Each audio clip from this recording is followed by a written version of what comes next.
Welcome, everybody. Great you could make it today. We have a wonderful speaker. We have Doug Bernheim. Doug, thank you so much for being part of this. And I don't want to eat away too much time. And of course, everybody knows Doug anyway. So thank you so much for being here, dear Doug. And the virtual floor is yours.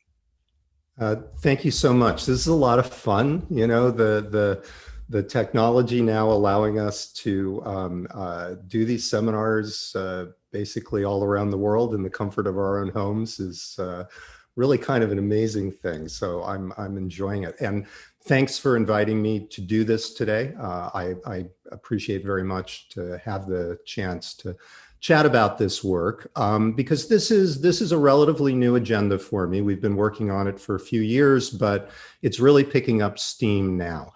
And I'm going to start by talking very briefly about the broad agenda and then move to the specific paper that was posted. This is not the title of that paper. This is the title that I attached to the agenda. And this is about what I've called positive welfare economics, which sounds like a contradiction in terms. Welfare economics is normative, so how could it be positive, right? Well, hang on one second. My computer, there, now it's responding.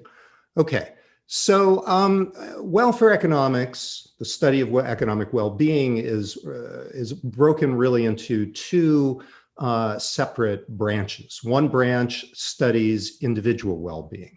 And there we have the canonical framework of revealed preference to tell us about when someone is better off and worse off. And that has grown in the last couple of decades into behavioral welfare economics, which I've spent a lot of time working on.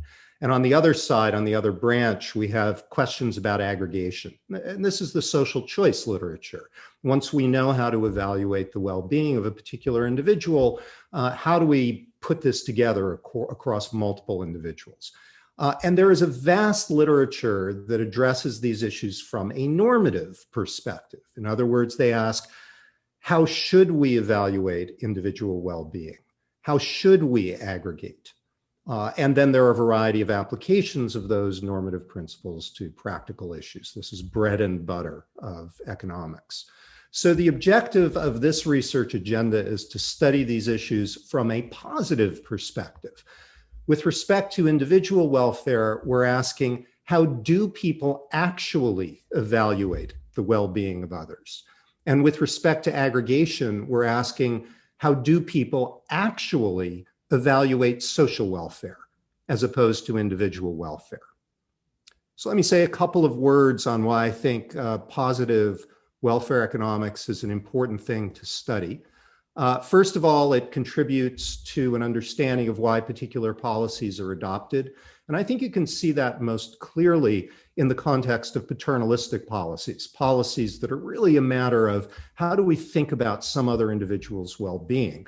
But we also get into issues like what are our preferences? How do we evaluate winners and losers? How do we combine that to decide whether society is better off? That's important for a variety of policies. With respect to, so that's really the second bullet point. With respect to aggregation, it helps us understand the distributional principles held by the electorate.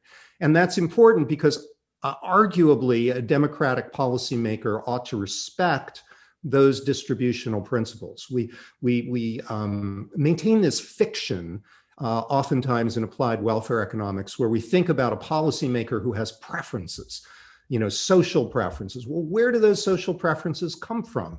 Arguably, that should be a reflection of the electorate's distributional preferences. And finally, this line of research helps us understand how behavioral considerations such as cognitive biases can influence policy formation.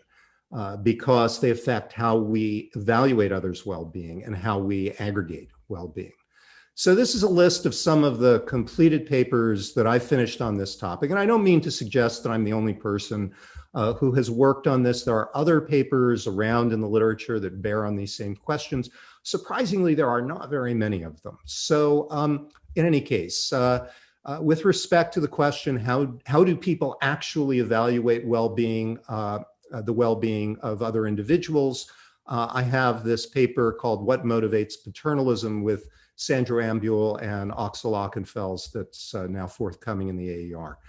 And then with respect to the question of how people actually evaluate social welfare, we have this paper in progress, which is the one that I'm going to talk about today, called How Do People Aggregate Ordinal Preferences, again with Sandro. And then I have another paper that just came out earlier this year in the JPE, When Fair Isn't Fair, with Andriani, Aidan, Blake Barton, and Jeff Knacker, that looks at issues of how do people actually make fairness evaluations just involving others, not involving themselves. Obviously, there's a large social preference literature that bears on some of these questions, but the vast majority of that literature is about self versus others. And our focus is really on others versus others. Take yourself out of the picture. So all the motivated reasoning kinds of things and so forth just aren't going to apply. When you're arm's length to other people, how do you make these kinds of distributional judgments? The number of papers that bear on that, there are some, but it's far, far smaller. Okay, so that's the general introduction. Now I'm going to turn to this paper, How Do People Aggregate Ordinal Preferences, which is joint work with Sandro Ambuehl. What's the motivation for this one? Well, it begins with the arrow impossibility theorem, which asserts that there's no principled way to aggregate ordinal preferences. But preference aggregation is not something we can avoid simply because there's a theorem out there that says that conceptually it's problematic. All right, it's done anyway. We aggregate anyway. So there's an ensuing theoretical literature that tries to find ways to evade Arrow's negative result, relaxing various axioms, replacing them with others. Our research question is, okay, well, how do people actually do this? I mean, forget about what's, conceptually sound for a minute, although that will be a guide for us, as you'll see. How do people actually do this? What are they doing? Okay, so what possibilities should we consider? Well, as you go down this path, you quickly realize that this is going to be a complex and difficult undertaking. So let's take the case where there are 3 options and there are 5 people. Okay, that means that there are 42 distinct preference profiles that this group of people could have. And that there are actually more. I'm narrowing it down by assuming that we are going to treat people anonymously and neutrally. So certain preference profiles are equivalent to each other. And each one of those can map to one of 7 social optima profiles, because you can have each one of the items being optimal, and you can have combinations of them. You can have indifference. So that means that there are 3.1 times 10 to the 35th possible social choice rules, even for this extremely simple situation. So how do we figure out what people are doing? The implication of this is that we're going to have to identify plausible aggregation rules in advance, and then have a procedure that detects omitted rules. So that's going to be our strategy. Now, the leading candidates for aggregation rules fall into 2 main categories. The first category consists of rules that are stated as possibly appealing binary relations. I say possibly because they may not actually be appealing. The first and most obvious is majority preference, one which it's not quite clear that we have in this country for presidential elections. But in any case, majority preference is a familiar one. And it leads to this notion of a Condorcet winner. It's the maximal element of the majority preference relation. Supermajority preference is another that one could use. Unanimity is one, and that leads to the Pareto criterion when you're thinking about maximal elements of the set. Okay, the second category are rules that directly generate rankings. And the first of those that I've listed here is plurality rule, which simply says that among any set of options, the best choice is the one ranked first with the greatest frequency. Now, there is also something called anti-plurality rule, which is known within the social choice literature, but people don't think much about outside of the social choice literature. Anti-plurality rule doesn't mean that the item that gets the most votes loses. It means that instead of counting up the first place votes, we count up the last place votes. And the option with the fewest number of last place votes wins. So this is really a harm avoidance principle. Then we have a rule that's familiar to a lot of people. It's called the border rule, also known as sum of the ranks. Among any set of options, the best option is the one that minimizes the sum of the ranks. Okay, and then we have a third category, which consists of rules that just identify a winner and that could be through combinations of things. So you could have like plurality rule with a runoff would be a way to identify a winner. Now, to simplify this discussion, let me talk about a class of rules called scoring rules. So among any set of options, and by the way, there's a lot of my talk is going to be focused on scoring rules. So please pay attention to this slide. Otherwise, you're going to get very confused later on. So how does a scoring rule work? Well, among any set of options, the best choice is the one that maximizes the sum of a weakly monotone decreasing function of the ranks. So this is, the border rule is obviously a scoring rule. Scoring rules are just generalizing the border rule to use more arbitrary weights for the different ranks. So with three options, we can normalize, right? The score for first place, you can give that a 1. The score for third place, you can give a 0. And then for second place, you can give that score S. All right, S is our scoring parameter. That's the thing you're going to see popping up again and again as I go forward. Now, it turns out that when S is equal to 0, well, that just gives you plurality rule. Why? Because that means you're not counting second or third place votes. You're only counting the first place votes. And if you have S equals 1, then basically what you're doing is counting third place votes and giving a penalty for those. So that's anti-plurality rule. S equals 0.5 is the border rule. So scoring rules nicely systematize a large class of social choice rules that we can use. And I'm also going to talk as I go forward about concave scoring rules and convex scoring rules. So what do I mean by that? Well, greater concavity of the scoring function, which would be S bigger than 0.5. Why is that concavity? Well, just think of the graph of scoring the score against the rank, and you've got 0 for third and S for second and 1 for third. So if S is bigger than a half, that's going to look like a concave function. And what that means, if you have a concave scoring function, that's greater reversion to third place. And a convex scoring function, greater convexity, S less than a half, means greater retraction to first place. So this is going to be very important to remember as we start to see what people actually do. Okay, now an interesting hypothesis here is that scoring rules reflect Bayesian inference about cardinal outcomes from ordinal information. When people really want to make these decisions based on cardinal information, so when you give them ordinal information, they kind of infer what the cardinal information must have been. And that's a possibility. And this paper by Pestegui et al. Suggests that this is an optimal way for a Bayesian to act. We're going to shed a little bit of light on that, not a ton of light on that yet, but a little bit of light on it. So our strategy is, first of all, to pre-specify a set of rules that we find most plausible. And then we're going to include the opposite of every rule. And this is important because you don't want to be classifying to rules simply because those are the only ones that are available. So everything that we put in there, we also put in the opposite. So like if people are doing random stuff, they're going to do the opposite as much as they do the things that are actual rules. And then we will have to adopt a procedure for detecting missing rules of empirical consequence.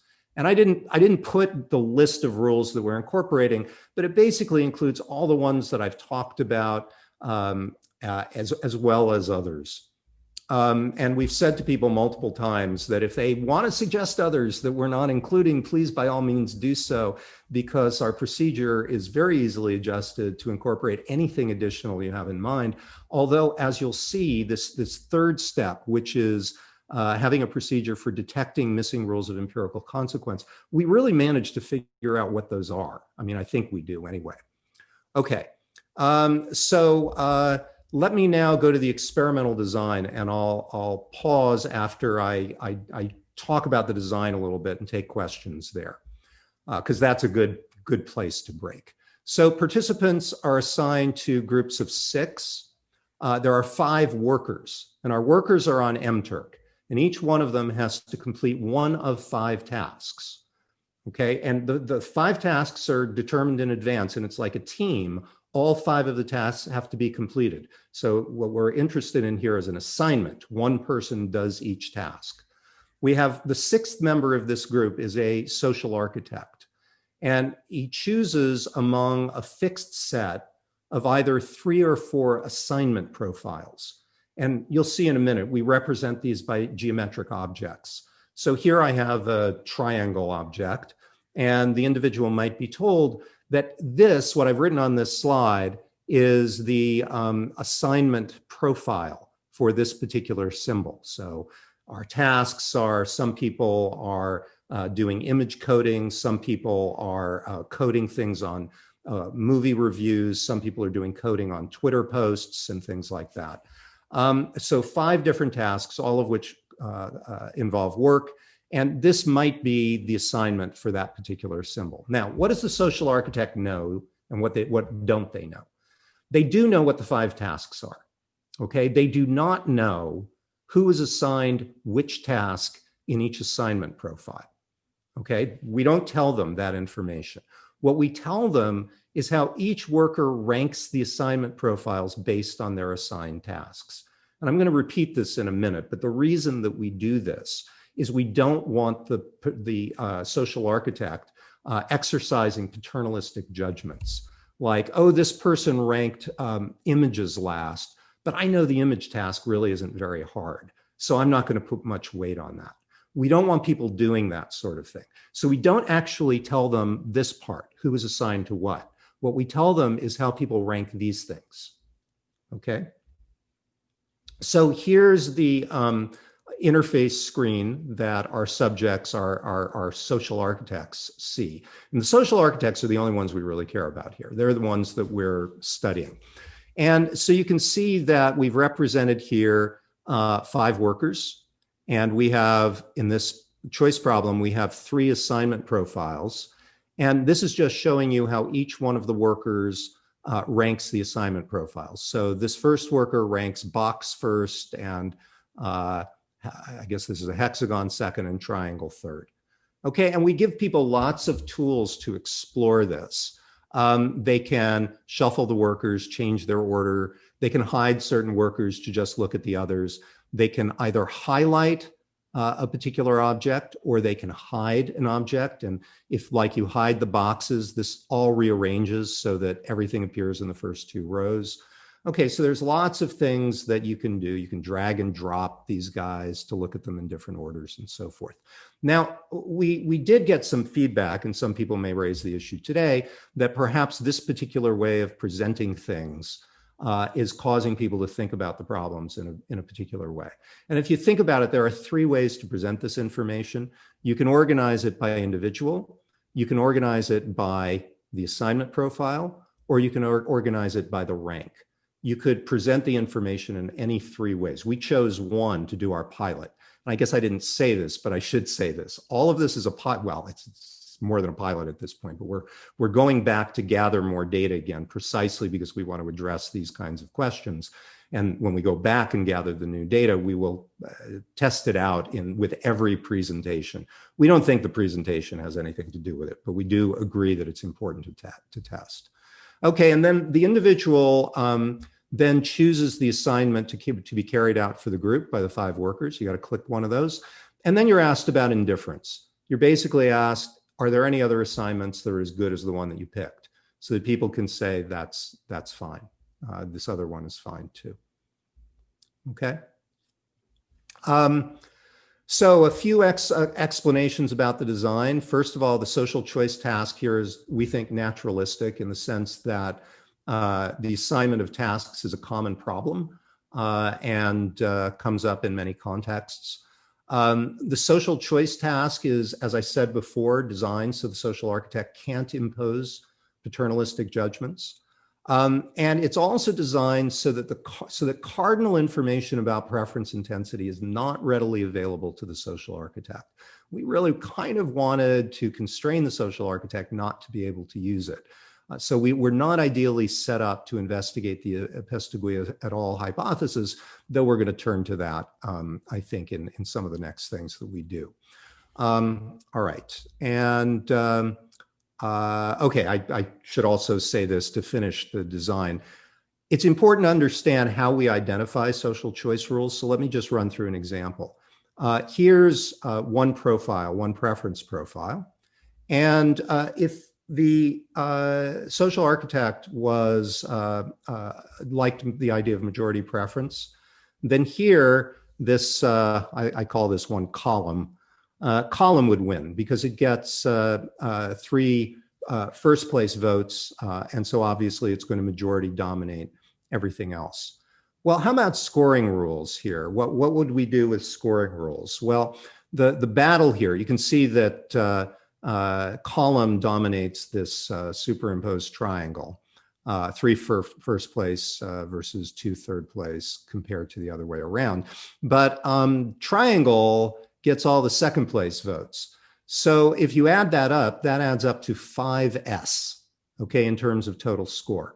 And column gets a total of 3 because these are zeros. So basically triangle wins if 5S is bigger than 3, which is the same thing as saying that S is bigger than 0.6. Okay, so this gives us some ability to distinguish majority preference from a class of scoring rules. Now, if all I've done here is swap column and triangle here. So now column has 4 first place votes and 1 third place votes. Everything else is the same. I've just switched the first and the third here. And now exactly the same analysis says that, well, column is going to get 4 and triangle still gets 5S. So the condition becomes S bigger than 0.8. So if we've given someone both of these problems and they pick triangle here, but column here, that means that they have a scoring parameter between 0.6 and 0.8. Okay, and it's through these kinds of things that we narrow things down. Now, with 3 options, you've got 42 possible preference profiles. So up at the top, we list what each one of the preference profiles are. Okay, so like the first one, all 5 people have A better than B better than C. If you go to the next one, 2 people have A better than B better than C, and 3 have A better than C better than B, and so forth. Okay, so this describes all the profiles. And here I've listed some rules. And in each one of these, you can see that there's a fingerprint. That's the ones. The fingerprint showing what an individual following that rule would choose. And there is a lot of similarity between the rules, but there's also a lot of differences. So by using these fingerprints and by giving people enough social choice problems, we can actually distinguish between which rule the people are applying. So while the fingerprints are distinct, some preference profiles just aren't discerning. So, and we can only ask people to do a finite number of things. So we focus on 17 of the 42 3-option preference profiles based on people's ability to, based on their ability, the profile's ability to differentiate between the pre-specified rules. And then we also differentiate between Condorcet and scoring rules in an easier way by examining some problems with 4 options. It turns out that there are 2 4-option preference profiles. So here, imagine that the options are A, B, C, and D, for which the Condorcet selects A, and all scoring rules within a natural class select either B or C. Okay, we include both of those profiles. That should give us a clear differentiation between whether people are using scoring rules or Condorcet. And then we add 6 4-option choices altogether that include those 2. And that makes a total of 23 social choice problems of interest. Okay, so the structure of the experiment is in part 1. We elicit workers' preferences over tasks. Then we have the social architects making choices of assignment profiles. and then workers perform the assigned tasks. I guess I should have said that the way we have the social choice architect make these decisions, they're each assigned one group, okay? And they're told correctly that one of the profiles that they're going to look at, one of the problems that they're going to do is the actual problem for their group, but we just don't tell them which one. So they have to act like all of them could be actual profiles. So this is like the strategy method, except we're not actually randomizing. It's kind of a quasi-strategy method. All right, so that's, next I'm going to get into results. So this is a great time to break. Just super short question, just understanding question. What are the workers told? So as a worker, is it incentive compatible for me to report my true preferences?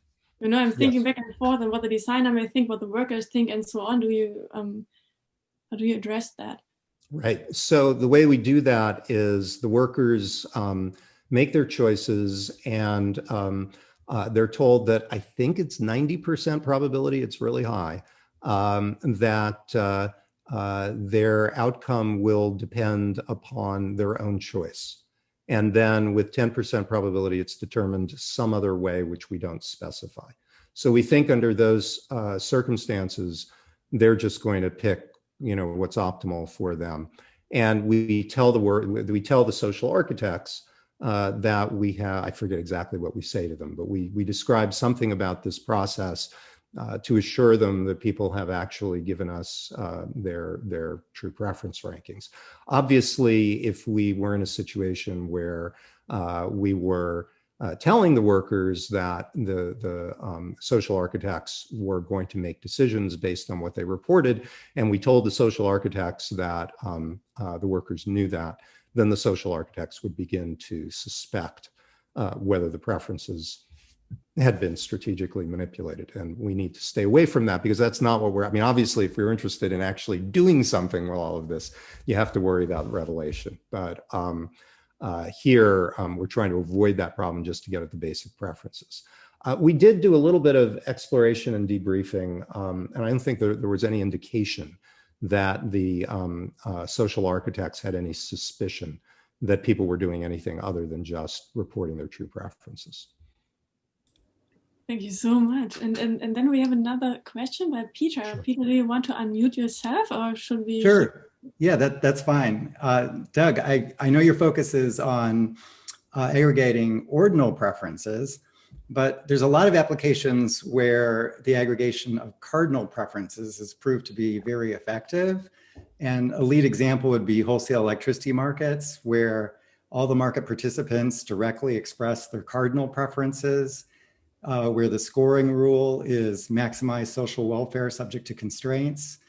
And it just is, you know, it's incredibly powerful in that setting, but also in settings where you can't, you know, where you don't have money, or money would be repugnant, such as Eric Budish's course match is, you know, where you can use artificial currency and then have the aggregation of cardinal preferences through a sort of a fictitious prices in a fictitious economy.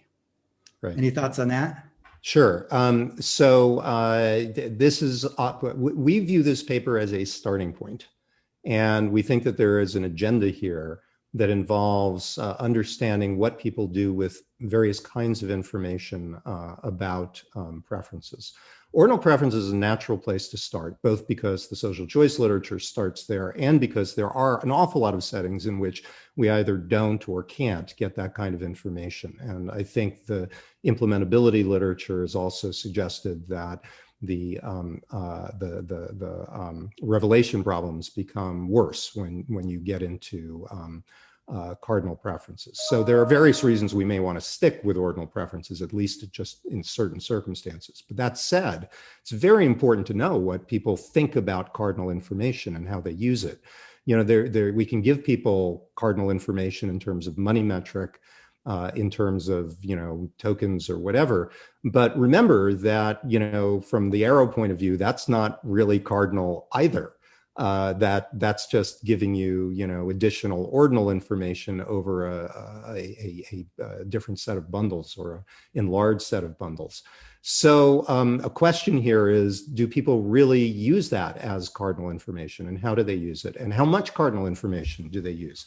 There's an old paper by Kevin Roberts, for example, in the social choice literature from the 70s, early 80s, that talks about different equivalence classes of utility functions reflecting, or social welfare functions, reflecting different degrees of respect for cardinal information. Like, what kind of cardinal information do we count? You can think about having, an additive constant to someone's utility function, and saying adding or subtracting an amount shouldn't make a difference because absolute utility isn't defined, or changing the scale in some other fashion, compressing it, expanding it. So you can have these different rules about what kind of cardinal information is allowed.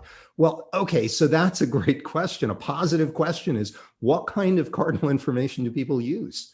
How much of this do they use? So all of that, I think, is worth exploring. We're starting here, and we're intending to expand. Doug, I'm not sure how many questions you want to answer right now, but one is very short, and the other we can maybe postpone to later. One is short, it's by Annette, and she's asking whether the social architects have any selfish motivation.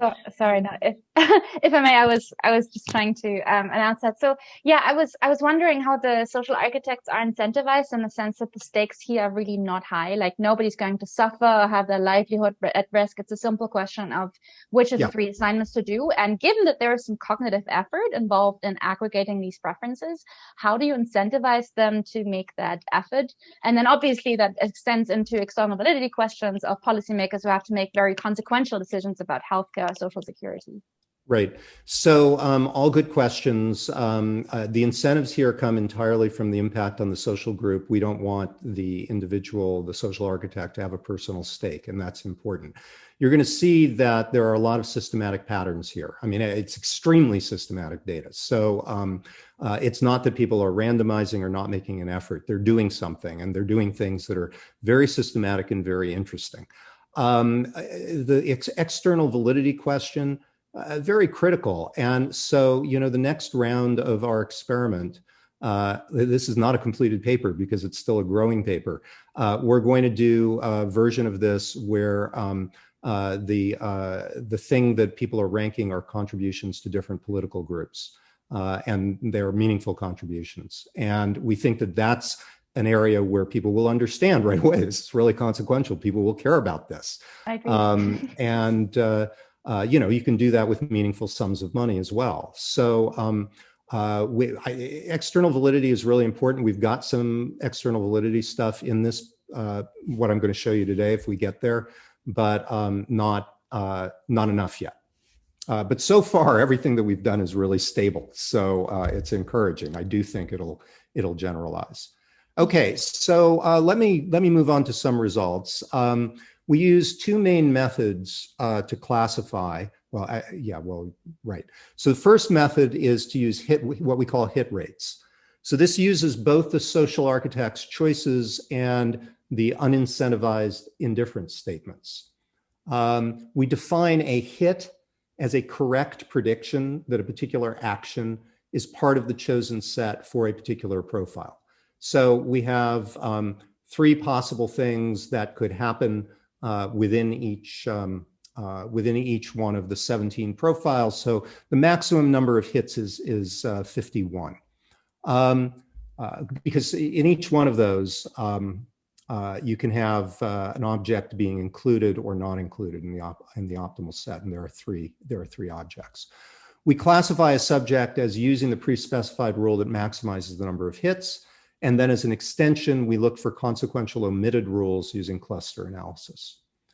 Okay, and then method number 2, we use the naive Bayesian classifier, which uses only the social architect's actual choices. So if you're worried about using the indifference information, which is actually not consequential, right? We're not doing anything with that. So if you're worried about using the indifference information, you can look at the naive Bayesian classifier instead.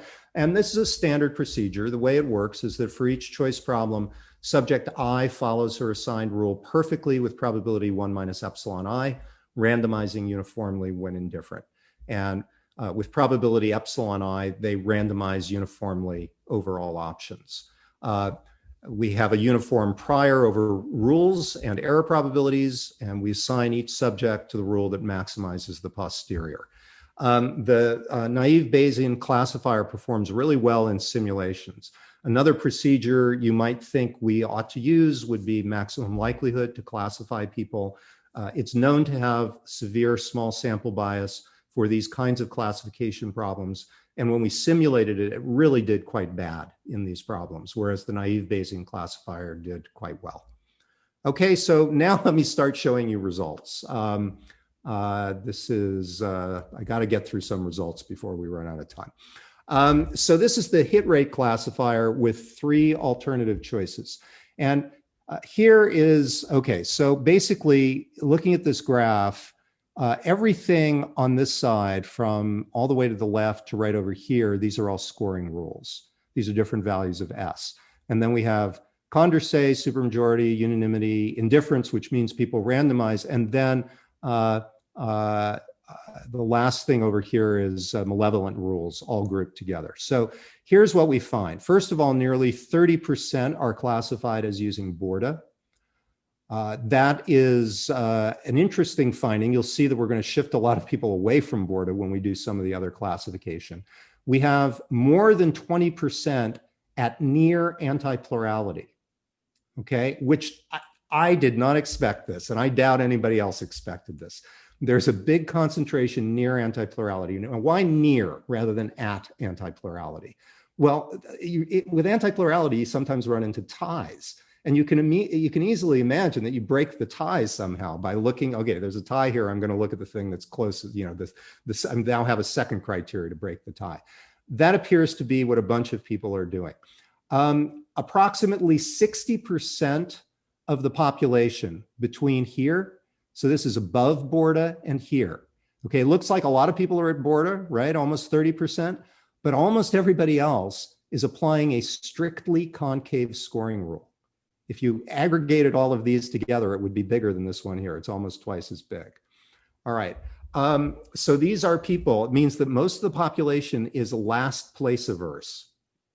The frequencies substantially exceed those generated by random chance. The stars here are simulated what would happen if people are choosing randomly. So you can see that this is, we're really far above that. There's nothing else of consequence. That's it. Scoring rules with S between 0.5 and 1. That's it. That's everybody. Okay. So like plurality rule, which is the first, I thought most people were going to be at plurality rule. It's like nobody does plurality rule. How about majority rule? That's Condorcet. Nobody does majority rule. Supermajority, unanimity, nothing. I mean, a little bit on unanimity, but geez, that could be by chance. It's not that people are choosing randomly. We get 0 on indifference. And we attribute 0 to the malevolent rule. So it's not like people are just, you know, going, I don't care, this is unimportant. They're really doing something that is respecting preferences, and it's all concave scoring rules. I would not have guessed this. So I was really surprised. The next couple of slides just show you some of the fits. This is the Borda rule. So here's our 17 profiles. And on the bottom, the one down here, this is the profile, the choice profile for the Borda rule. And the 17 are not in any particular order. Well, they're just in the order, they're in an order that, you know, we put the ones choosing A first and so forth. So if we put them in the same order we presented them, this would be hard to interpret. So this just makes the patterns easier to see. This is the actual choice pattern for people that we classify as Borda, and darker means people do it with higher frequency. Okay, so you see that there's a really close correspondence between people who we say are doing Borda and the Borda rule. And it's actually even better, I think, if you look at the people that we classify as near anti-plurality, S between 0.8 and 1.0. Very close correspondence between the empirical fingerprint and the theoretical fingerprint.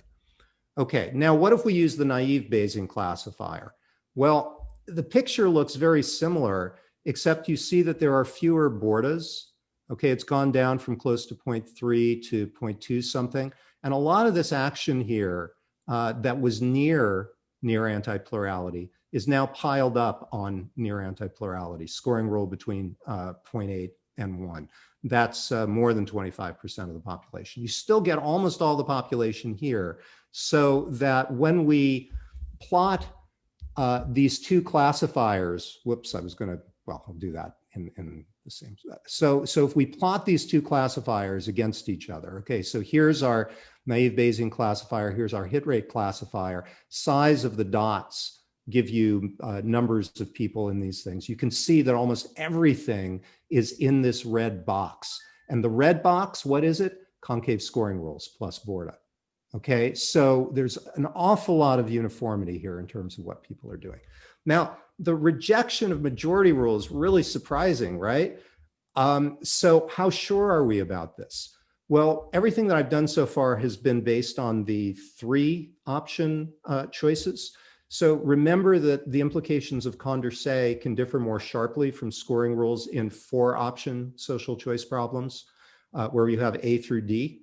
So we include the 2 social choice problems in which option A is the Condorcet winner, but all scoring rules within a natural class select options B or C.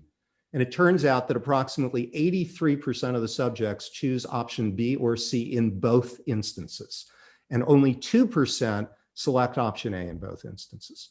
People hate majority rule. I wouldn't have guessed it, but that appears to be what comes out of this. Now, what about the non-pre-specified rules? This is where we do the cluster analysis. The idea here is that if I and J both follow a rule R that is not in our pre-specified set, then their choices will be more similar to each other than to any pre-specified rule. So to investigate this, we use a standard procedure called K-medoids. And I won't go into it because of limited time. It is a standard procedure. To handle the pre-specified rules, we supplement our data with pseudo subjects, one for each of the pre-specified rules. And we use them in place of the medoids for any cluster that includes them. And then we determine the number of clusters by searching over K, which is the number of clusters, to maximize what's called the silhouette score. And the silhouette of an observation in a cluster is higher when it's closer to the members of the cluster and farther from everything else. Okay, and then choosing the partition to minimize the total distance is NP hard. So we use an intuitive algorithm that's been applied in many cases. And here is, I got to move my little pictures of all of you so I can see this a little better. And I'm unintentionally changing pictures. Okay, so here you see that, okay, so the axes here are individuals, and distance is indicated by darkness. So blue means small distance between people, green and yellow means large distance. So we have like 170 different choice architects. And you can see, well, the algorithm is putting them in an order to kind of put them together. You can see that 58% are assigned to pre-specified rules. Those are the white boxes. And 42% are assigned to omitted rules, which are the red boxes. This box here, that's near anti-plurality. This box here is Borda. Now, I didn't include it in these slides, but we also have a run where we throw out Borda as one of our pre-specified rules. And the great thing is that this box ends up just popping up over here. So we find it again, it's in red. So if we don't include Borda, we find Borda. If we don't include near anti-plurality, we find near anti-plurality. Okay, the next thing that we do is take a hard look at what's going on in all of those red clusters. And what we think we see is that some people are using what we call fuzzy scoring rules, which means basically that they're willing to use a scoring rule within a range, like anything within that range is fine. And that's just affecting indifference, basically. So if we add all of the fuzzy scoring rules, then we get these additional white boxes. And there's only one thing out here that's still left, which we have no idea what it is. So people appear to be using scoring rules and things that are kind of fuzzed scoring rules. All right, let me stop there because if there is time, I'll do a little bit of this last piece, which is about external validity. But I've given you the main results so far, so good time to take questions. Perfect. So we have 2 more questions that came in already. I would now hand over to Mustafa if you want to. I'm sorry, I didn't catch the question, or are you asking somebody to ask the question, or I missed actually, I mean, I can also read it from the chat, and the question is just whether you applied a linear classifier. Do we apply a linear classifier? No, this is what we've done so far. So yeah, I mean, there are many ways to proceed here, and we will, try out other things. But no, so far what we've done is naive Bayes classifier and hit rate classifier. And then there is another question by Ben, and he asked me if I could ask it for him because he had to run to pick up his kid. And the question is actually about the design of the study. And he asked, why don't you just ask social architects directly which aggregation rule they want to apply before they know the workers' preferences? So that would be another way to go. And I worry that that's artificial, that it causes people to think in terms of principles and axioms that they wouldn't necessarily explicitly consider when making actual choices. So I do think it would be interesting to see what they use. And I think it's a great suggestion. We should do that too. And it would be interesting to see whether people do something similar, or when asked to choose rules, they choose something different. Another version of that, which I've also thought about, is to ask people to pick axioms. You could say, okay, here are principles, and which of these principles do you ascribe to? And then we'll use the social choice rule that follows from the principles that you've chosen. So my guess is that when you do that, you'll get something different. But I don't know yet. We haven't done it. So far, we're doing the thing that we think is sort of most relevant for real aggregation, which is people find themselves in a situation and they have to aggregate, and they don't have to specify a rule in advance. If you wanted to include principles, then capturing these scoring rules, the ones close to anti-plurality, would describe it as an anti-harm principle, or how would you? Yeah. That's the way I think about it. I mean, I thought anti-plurality was completely unnatural until I saw people doing this, and then thought, well, actually now it doesn't seem that crazy to me, that if I'm in this situation and I kind of want to, I figure, I really don't want people to be upset. So I'm going to try and make sure as few people as possible are upset. That seems to be what's going on. And that really is a cardinal kind of thing, right? It suggests that the scoring rule is cardinal, but we don't find, there are ways in here for us to investigate whether people are making cardinal inferences, and it doesn't seem like they are from these data. But we can't prove that directly yet. We don't know if that's the right interpretation, but that's my intuition now is, would I use anti-plurality? Actually, probably I would. Now you would do something that most people would like. Yeah, exactly. There's another question by Walter. So if you want to, you can ask yourself and unmute yourself. Hi, I was just following on Ben's question before. I mean, I understand that there is a problem of biasing the architect if you ask the question about their preferred rules or axioms before they choose. But I think it would be still interesting to ask them afterwards, at the end of the experiments. What kind of rules did you have in mind? What kind, which axiom do you like best? And then see how that matches with their actual behavior. Yeah, I think that's a great suggestion. We are going, as I said, we're going back into the field with all of this because we want to do the multiple presentations, because we want to do versions where people are making decisions about something, consequential and real, like political contributions. So these kind of suggestions are really timely. It's very helpful. I do think we want to do some of that. The problem is trying to, accommodate everything within one study. I think ultimately we're going to have to break things up a bit.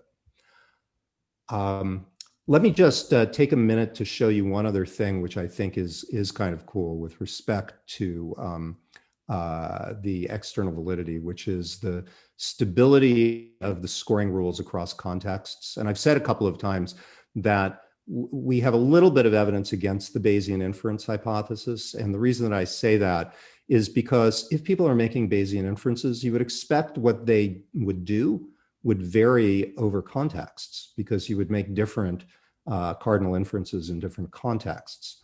Well, let's see what we get. All right, so let me explain what we have here. First of all, here we use fewer questions for this. So the categorization across scoring rules is coarser, and we only did scoring rules here. We didn't worry about the other ones. We had to, really have a small number of questions that gave us information here. The dark blue here, the first bar, is the distribution that you've already seen for the actual incentivized workers. And then we did another version, same problems, but hypothetical choices for the choice architect. They knew that they didn't matter, okay? And you can, the reason that we didn't do that, we did it that way, is because we had two others that are hypothetical, that are more consequential. And we wanted to first check whether going from real to hypothetical made a difference.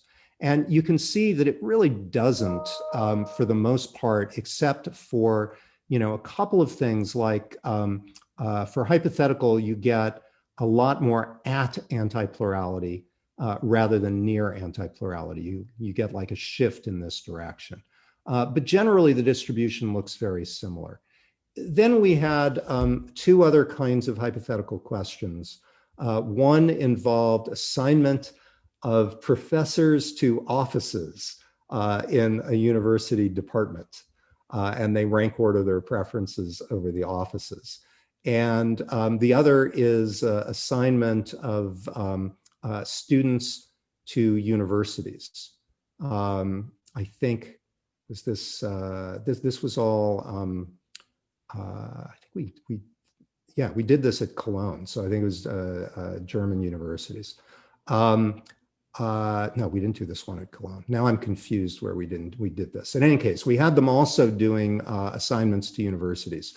And you can see that the patterns are very similar across these different contexts. They're not exactly the same, obviously. You wouldn't expect them to be exactly the same, but they're very similar patterns across the different problems. And so this gives us at least a hint of external validity and stability, but we haven't pushed this very far yet. We also, I won't go into this, but we also find that the scoring rules that rationalize people's choices over 3 options and their scoring rules that rationalize their choices over 4 options, that they're very similar. They're highly correlated with each other, which if you've worked on risk aversion experiments, you may know that you get much more difficulty translating the preferences that you elicit, say with 2 options, to decisions that people make with 3 options. Here, we seem to have a fair amount of stability. I'll skip the other findings and stop here.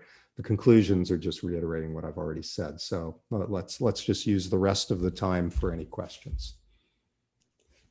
And we got a number of more questions in, so I would now ask Clemens, do you want to unmute yourself? Yes, so thanks. I have two remarks. The first one is as to principles. You said you will go back to the field and test. What I would be interested is, how would they respond if you told them that they violate Condorcet principle, let's say, right? That they choose an alternative that was not a Condorcet winner, although a Condorcet winner existed. How would they respond? I would be interested in that. And the second remark is, have you ever thought about approval voting? Now, if you fix the number of approvals, then of course, one approval is the same as plurality and two approval is the same as anti-plurality. Now, if you let people choose how much alternatives they want to approve, then you get something that is, of course, outside your model, because the preference ranking does not determine the choices. But it would still be interesting to think about how to incorporate approval voting. Don't you think so? So we'll think about that more. As I said before, the way that we're trying to, at this point at least, encompass the possibilities that are not included in our pre-specified list is by looking for clusters. And we found the clusters that you saw, and they're all fuzzy scoring rules, basically. So I'm not sure that we're actually missing much of importance. But by the same token, it may be that if you pre-specify a rule, that somehow gives it a better shot. And so it's worth figuring out how to incorporate that. So we'll give that some thought and see whether there's something to be done there. With respect to the first question, the pointing out to people afterwards that they violated something. The thing that I worry about there is, we know in experiments you have this huge potential issue of experimenter demand effects. And that when we call people's attention to something and say, are you sure you want to do that? A lot of people will go, oh, no, that's okay. No, I didn't want to do that. But they do it because they think that you're pointing out that they did something silly or wrong, or they want to please you or whatever. So I'm a little bit worried about, afterwards saying, you did this, and did you notice the following? Because that may cause them to say, oh, yeah, even when it's not something that they truly want to do. However, I will say, flip side of that, if we did that and people said, oh, yeah, I noticed that, but that was, I'm fine, I'm good, then that would be, I think, convincing in that direction. So to some extent, it's a one directional test, but even one directional tests are worth doing. So exploring it, before and after, and pointing things out and seeing people with, it's sort of it goes in the direction of this preference refinement literature, where you try and supposedly get at true preferences by pointing out that people are doing things that don't necessarily make sense, and then having them revise their decisions. I think about, like, Dan Benjamin and some co-authors have a paper on that with risk preferences.